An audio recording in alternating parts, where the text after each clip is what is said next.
Prepare-se, porque o vídeo de hoje vai trazer reflexões que podem transformar sua vida. E se você precisa de uma oração, deixe seu pedido nos comentários. Nossa comunidade está aqui para orar por você. Inscreva-se, deixe o like e ative o sininho. Agora, vamos mergulhar na palavra de Deus. Olá, bem-vindo ao canal Citações da Bíblia.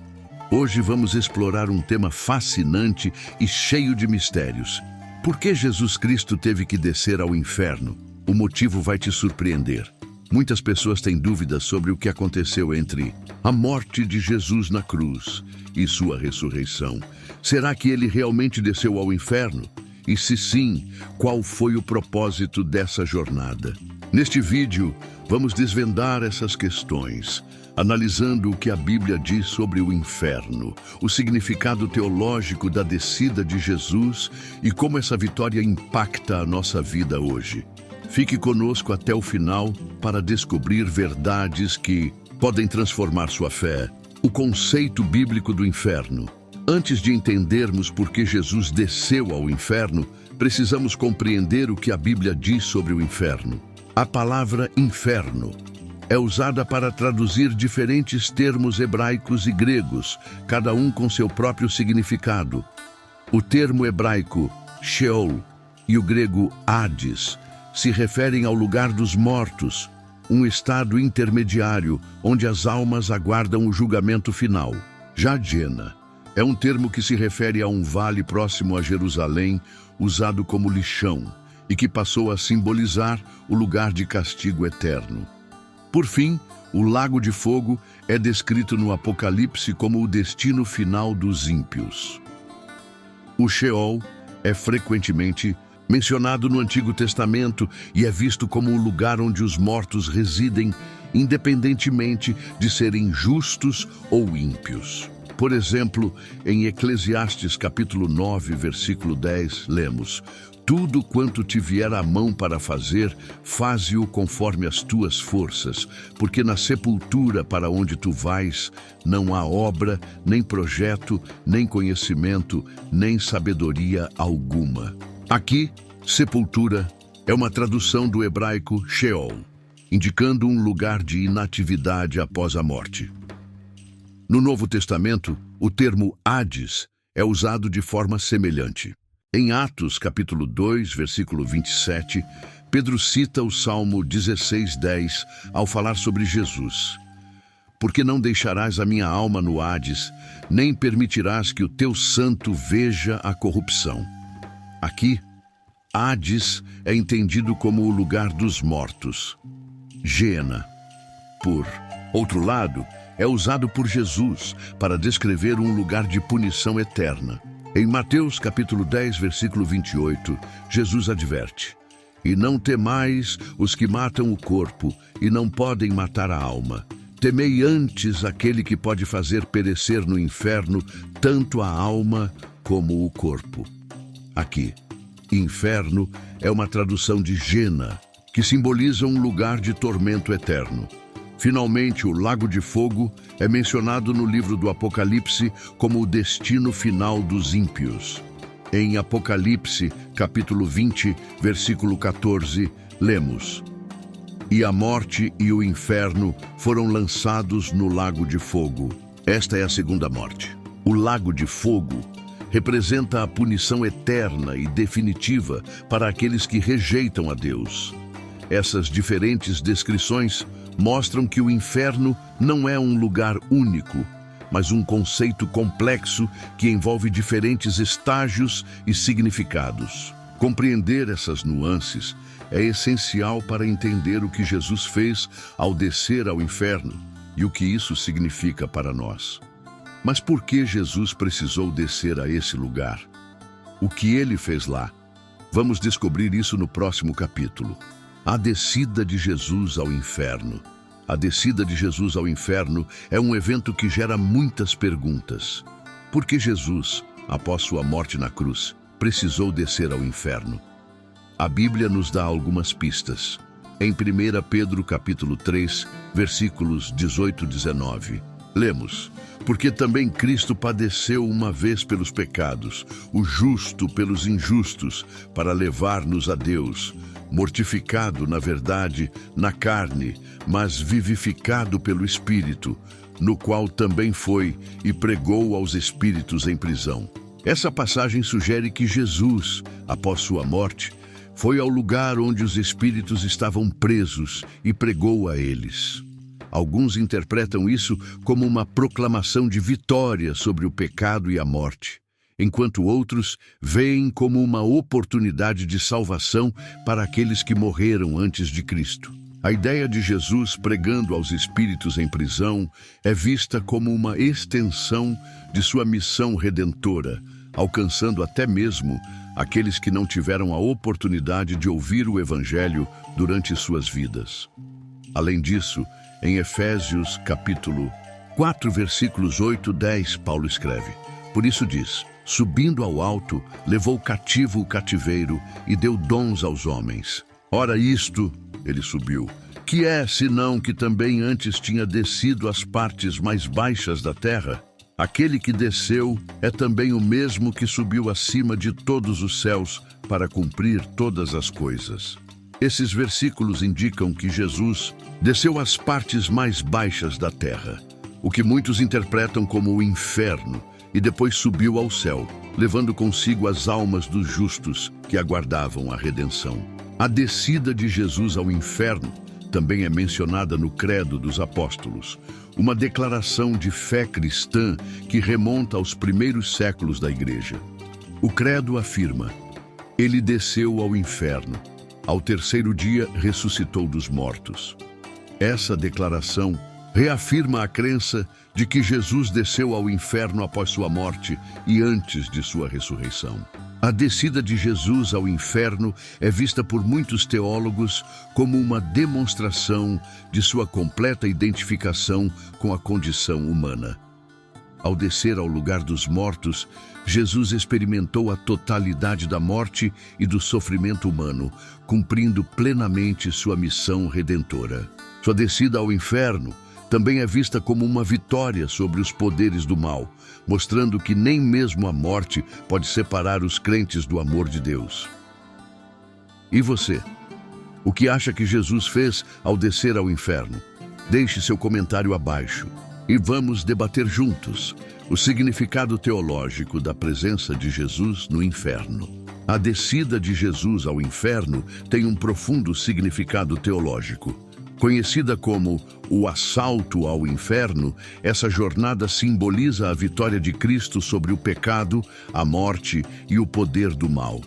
Ao descer ao inferno, Jesus demonstrou sua autoridade sobre todas as coisas, incluindo o reino das trevas. Em Colossenses capítulo 2, versículos 14 e 15, lemos: havendo riscado a cédula que era contra nós nas suas ordenanças, a qual de alguma maneira nos era contrária, e atirou do meio de nós, cravando-a na cruz. E, despojando os principados e potestades, os expôs publicamente e deles triunfou em si mesmo. Essa passagem mostra que, ao morrer na cruz e descer ao inferno, Jesus desarmou os poderes espirituais do mal e triunfou sobre eles. Sua descida ao inferno foi uma demonstração de sua vitória completa sobre o pecado e a morte, garantindo a redenção para todos os que creem nele. A teologia cristã vê a descida de Jesus ao inferno como um ato de libertação. Muitos teólogos acreditam que Jesus desceu ao inferno para libertar as almas dos justos que haviam morrido antes de sua vinda. Essa crença é baseada em passagens como Efésios capítulo 4, versículos 8, 10 e 1 Pedro capítulo 3, versículos 18 e 19.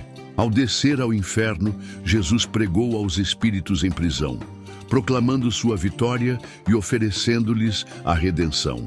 Além disso, a descida de Jesus ao inferno é vista como uma confirmação de sua humanidade. Ao experimentar a morte e descer ao lugar dos mortos, Jesus se identificou plenamente com a condição humana. Ele não apenas sofreu e morreu, mas também experimentou a separação e a escuridão do inferno. Isso mostra que Jesus passou por todas as etapas da experiência humana, incluindo a morte e o inferno, para redimir completamente a humanidade. A descida de Jesus ao inferno também é vista como uma demonstração de sua autoridade divina. Ao descer ao inferno e triunfar sobre os poderes do mal, Jesus mostrou que ele tem autoridade sobre todas as coisas, incluindo a morte e o inferno. Em Apocalipse capítulo 1, versículo 18, Jesus diz: Eu sou o que vivo, fui morto, mas eis aqui estou vivo para todo o sempre. Amém. E tenho as chaves da morte e do inferno. Essa declaração mostra que Jesus tem poder e autoridade sobre a morte e o inferno, garantindo a vitória final sobre o mal. Mas o que essa vitória significa para nós hoje? Vamos explorar isso no próximo capítulo. A vitória de Jesus sobre o pecado e a morte. A descida de Jesus ao inferno é um símbolo poderoso de sua vitória sobre o pecado e a morte. Em 1 Coríntios capítulo 15, versículos 54 e 57, Paulo escreve: E quando isto que é corruptível se revestir da incorruptibilidade, e isto que é mortal se revestir da imortalidade, então cumprir-se-á a palavra que está escrita: Tragada foi a morte na vitória. Onde está, ó morte, o teu aguilhão? Onde está, ó inferno, a tua vitória? O aguilhão da morte é o pecado, e a força do pecado é a lei. Mas graças a Deus que nos dá a vitória por nosso Senhor Jesus Cristo. Essa vitória foi conquistada não apenas na cruz, mas também na descida de Jesus ao inferno. Ao enfrentar o reino das trevas e triunfar sobre ele, Jesus garantiu que a morte não teria mais poder sobre aqueles que creem nele. Sua ressurreição é a prova final dessa vitória, oferecendo a todos os crentes a esperança da vida eterna. A vitória de Jesus sobre o pecado e a morte é central para a fé cristã. Em Romanos, capítulo 6, versículos 9 e 10, Paulo escreve: Sabendo que, havendo Cristo ressuscitado dos mortos, já não morre. A morte não mais tem domínio sobre ele. Pois quanto a ter morrido, de uma vez morreu para o pecado, mas quanto a viver, vive para Deus. A ressurreição de Jesus é a garantia de que a morte foi derrotada e que a vida eterna está disponível para todos os que creem nele. Além disso, a vitória de Jesus sobre o pecado e a morte nos dá esperança e confiança para enfrentar as dificuldades da vida. Em Romanos capítulo 8, versículos 37 e 39, lemos: Mas em todas estas coisas somos mais do que vencedores por aquele que nos amou. Porque estou certo de que nem a morte, nem a vida, nem os anjos, nem os principados, nem as potestades, nem o presente, nem o porvir, nem a altura, nem a profundidade, nem alguma outra criatura nos poderá separar do amor de Deus que está em Cristo Jesus, nosso Senhor. Essa passagem nos lembra que, por causa da vitória de Jesus, nada pode nos separar do amor de Deus. A vitória de Jesus também nos dá poder para viver uma vida de santidade e obediência a Deus. Em 1 João capítulo 5, versículo 4, lemos: Porque todo o que é nascido de Deus vence o mundo, e esta é a vitória que vence o mundo, a nossa fé. A vitória de Jesus sobre o pecado e a morte nos capacita a viver uma vida vitoriosa, confiando em Deus e obedecendo aos seus mandamentos. Essa vitória nos garante a vida eterna. Mas como isso impacta nossa vida diária? Vamos descobrir agora o impacto da vitória de Jesus nos crentes. A vitória de Jesus sobre o pecado e a morte tem um impacto profundo em nossas vidas. Em Romanos capítulo 8, versículos 37 e 39, lemos: Mas em todas estas coisas somos mais do que vencedores, por aquele que nos amou. Porque estou certo de que nem a morte, nem a vida, nem os anjos, nem os principados, nem as potestades, nem o presente, nem o porvir, nem a altura, nem a profundidade, nem alguma outra criatura nos poderá separar do amor de Deus que está em Cristo Jesus, nosso Senhor. Essa passagem nos lembra que, por causa da vitória de Jesus, nada pode nos separar do amor de Deus. A descida de Jesus ao inferno e sua ressurreição garantem que temos vida eterna e que o poder do pecado e da morte foi derrotado. Essa verdade transforma nossa perspectiva sobre a morte e nos dá a certeza de que, em Cristo, somos mais que vencedores. A vitória de Jesus também nos dá confiança para enfrentar as dificuldades e desafios da vida. Sabemos que, independentemente das circunstâncias, a vitória de Jesus nos garante que Deus está conosco e que Ele tem um plano para nossas vidas. Em Filipenses, capítulo 4, versículo 13, Paulo escreve: "Posso todas as coisas naquele que me fortalece." Essa confiança nos capacita a viver com esperança e coragem, sabendo que a vitória de Jesus nos sustenta. Além disso, a vitória de Jesus nos dá poder para viver uma vida de santidade e obediência a Deus.